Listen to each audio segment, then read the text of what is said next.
अस्सलामुअलैकुम, बोल news headquarter से खुशामदीद। मैं हूँ सैयद रजी। मैं हूँ महविश तबस्सुम और मैं हूँ बुशरा हक। बात कोरोना की करते हैं। मसीहा बने कोरोना का आसान हदफ। वबा में मुब्तला एक और डॉक्टर जान की बाजी हार गई। फ्लाइट लेफ्टिनेंट डॉक्टर महानूर फरजंद 8 माह की हामिला थी। हामिला होने के सबब वैक्सीन नहीं लगवाई थी। पाकिस्तान मेडिकल एसोसिएशन का डॉक्टर महानूर के इंतकाल पर अफसोस का इजहार। सिंध में अब तक 77 डॉक्टर्स वबा के बायस जान से जा चुके हैं। मुल्क में कातिल वायरस के बढ़ते पार, मसीहा भी बन गए कोरोना का आसान शिकार। कोरोना में मुब्तला एक और डॉक्टर जान की बाजी हार गई। फ्लाइट लेफ्टिनेंट डॉक्टर महानूर फरजंदा 8 माह की हामला थी। हामला होने के सबब वैक्सीन नहीं लगवाई थी। सिंध में अब तक 77 डॉक्टर्स कातिल वायरस के सबब अपने प्यारों से बिछड़ चुके हैं। पाकिस्तान मेडिकल एसोसिएशन का डॉक्टर महानूर के इंतकाल पर इज़हार अफसोस। PMA के मुताबिक doctor Mahnoor Farzanda CMH Malir cantt में जेर इलाज थी। Flight lieutenant doctor Mahnoor army और एयरफोर्स में मुलाजमत कर रही थी। सिंध हुकूमत का यू टर्न। महकमा तालीम सिंध ने स्कूल ताहुक्म सानी बंद रखने के ऐलान का नोटिफिकेशन जारी कर दिया है। नोटिफिकेशन के मुताबिक तमाम सरकारी और निजी तालीमी इदारे अगले अहकामात तक बंद रहेंगे। सिंध हुकूमत का ऐलान पे ऐलान। स्कूल कब खुलेंगे, तलबा परेशान। सिंध हुकूमत ने स्कूल 30 अगस्त से खोलने के ऐलान पर यू टर्न ले लिया। कोरोना की सूरत हाल के बाइस स्कूल ताहुक्म सानी बंद रखने का ऐलान नोटिफिकेशन जारी कर दिया। महकमा तालीम सिंध की तरफ से बताया गया है कि स्कूल 30 अगस्त से नहीं खुलेंगे। स्कूल खुलने का फैसला बाद में किया जाएगा। सिंध हुकूमत ने कोरोना में इजाफे पर 26 जुलाई से 19 अगस्त तक स्कूल बंद रखने का ऐलान किया था। बाद में वजीर तालीम ने ऐलान किया कि 23 अगस्त से स्कूल खोले जाएंगे। फिर वजीर आला मुराद अली शाह ने प्रेस कॉन्फ्रेंस में बताया कि स्कूल मजीद 1 हफ्ता बंद रखेंगे और 30 अगस्त को खोलेंगे। सिंध में तालीमी इदारों की बंदिश के खिलाफ शहरी सड़कों पर आ गए। सूबाई हुकूमत का तालीमी इदारे ताहुक्म सानी बंद रखने का फैसला मुस्तरद कर दिया। हैदराबाद प्रेस क्लब के बाहर तलबा ने तमाम निजी और सरकारी तालीमी इदारे खोलने का मुतालबा कर दिया। लाड़काना में तलबा और असातिज़ा ने बंदिश को तालीम दुश्मनी करार दे दिया।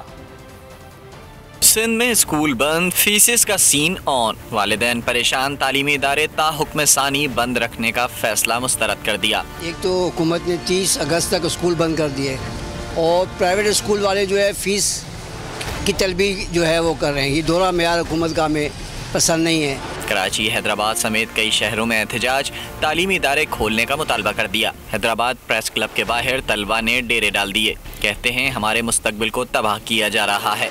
लाड़काना में तालीमी इदारों की बंदिश के खिलाफ रैलियां निकाली गईं। शहरियों ने स्कूल पर ताला नामंजूर के नारे लगाए। मासूम बच्चे का अनोखा अंदाज किताबों को जंजीरों में जकड़ कर ले आया। तलबा ने तंज किया कि सब कुछ चल रहा है, कोरोना सिर्फ तालीमी इदारों में है।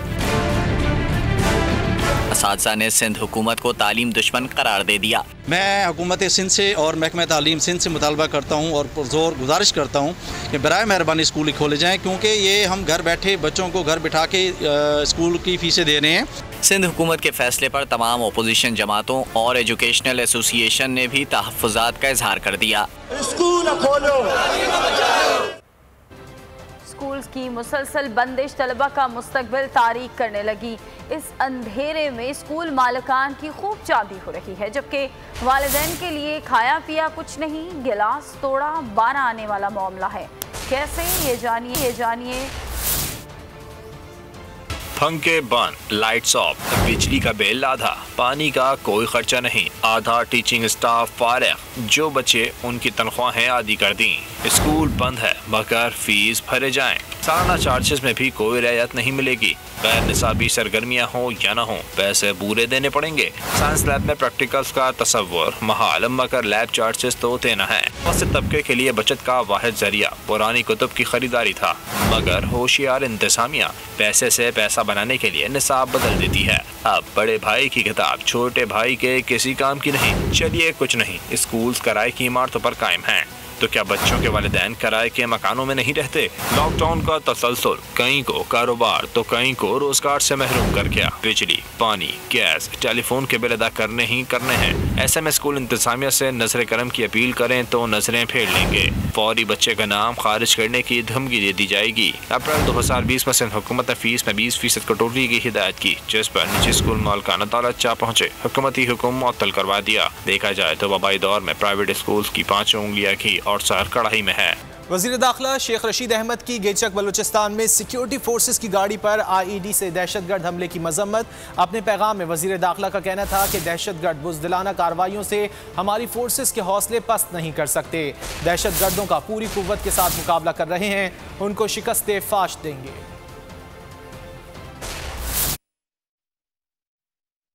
वज़ीर दाखिला शेख रशीद अहमद की गेचक बलूचिस्तान में सिक्योरिटी फोर्सेस की गाड़ी पर IED से दहशतगर्द हमले की मजम्मत। अपने पैगाम में वज़ीर दाखिला शेख रशीद का कहना था हौसले पस्त नहीं कर सकते। दहशतगर्दों का पूरी कुव्वत के साथ मुकाबला कर रहे हैं, उनको शिकस्त फाश देंगे। वज़ीर दाखिला शेख रशीद अहमद की बलूचिस्तान में सिक्योरिटी फोर्सेस की गाड़ी पर IED से दहशतगर्द हमले की मजम्मत। अपने पैगाम में वज़ीर दाखिला का कहना था कि दहशतगर्द बुज़दिलाना कार्रवाइयों से हमारी फोर्सेस के हौसले पस्त नहीं कर सकते।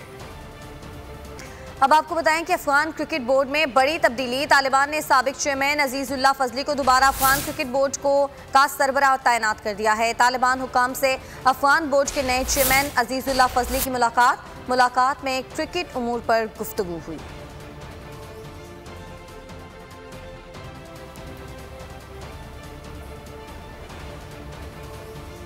नैब अगर साबित कर दे कि मेरे असासों में 1993 के बाद इजाफा हुआ है तो मैं मुजरिम। लीगी रहनुमा एहसन इकबाल का चेयरमैन नैब को चैलेंज। कहा नैब ने मुझ पर जो केसेस बनाए वो रद्दी की टोकरी की नजर हो गए। शहबाज शरीफ के खिलाफ मेरे भाई को नवाजनी का झूठा केस बनाया गया। एहसन इकबाल का भी कहना था कि अगर नारोवाल स्पोर्ट्स सिटी मंसूबा मुकम्मल होता तो जेवलिन थ्रो भी गोल्ड मेडल हमारा होता।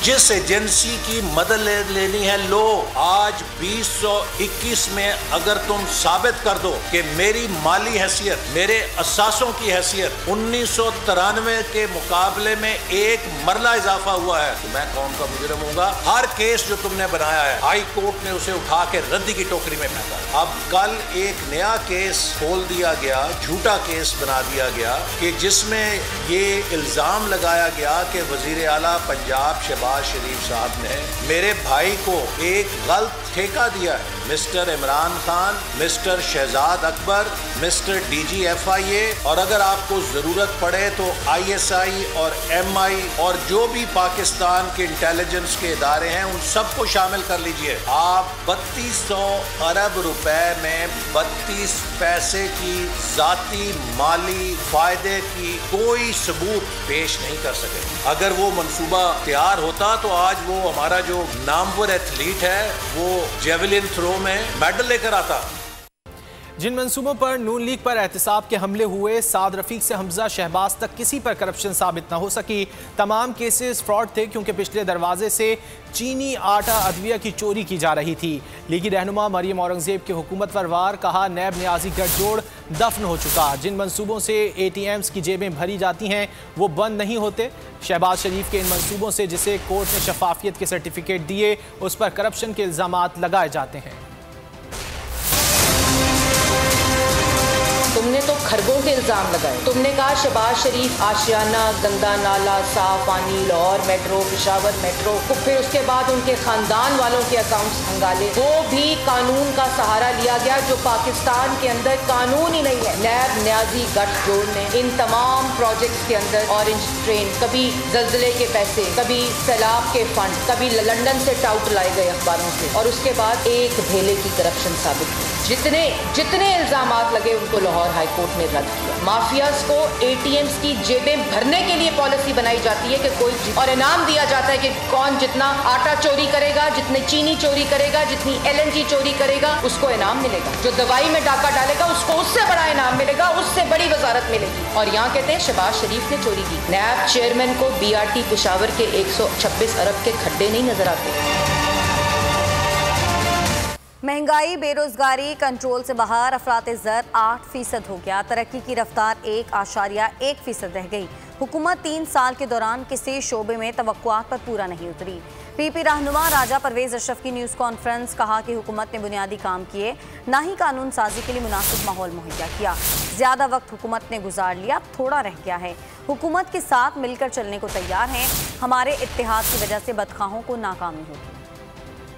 कि पाकिस्तान की मौजूदा हुकूमत ने 3 साल मुकम्मल किए। 3 साल में जो एक्सपेक्टेशंस थी, जो आपके वादे थे, जिनका वातर के साथ वादा किया, उनमें से मैं समझता हूँ कि जो नतायज हैं वो मायूस हों। उसके लिए ज़रूरी था कि मुल्क में ऐसे हालात हों कि जो कि कानून साजी के लिए कंड्यूसिव हों, तो फिर ये मुल्क जो है आप कह सकते हैं कि यकसुई के साथ कोई हुकूमत भी कर सकता है और मुल्क आगे भी जा सकता है। एक दूसरे के साथ सर जोड़ कर बैठने की ज़रूरत है और मैं समझ हूँ कि ये वक्त की जरूरत होगी कि हम इस क्राइसिस से पहले इसका बंदोबस्त करें। अकेली हुकूमत, मैं हुकूमत से भी ये गुजारिश करना चाहूँगा कि आपने तमाम पॉलिटिकल फोर्सेस को साथ लेकर चलना है। आज वक्त की आम तरीन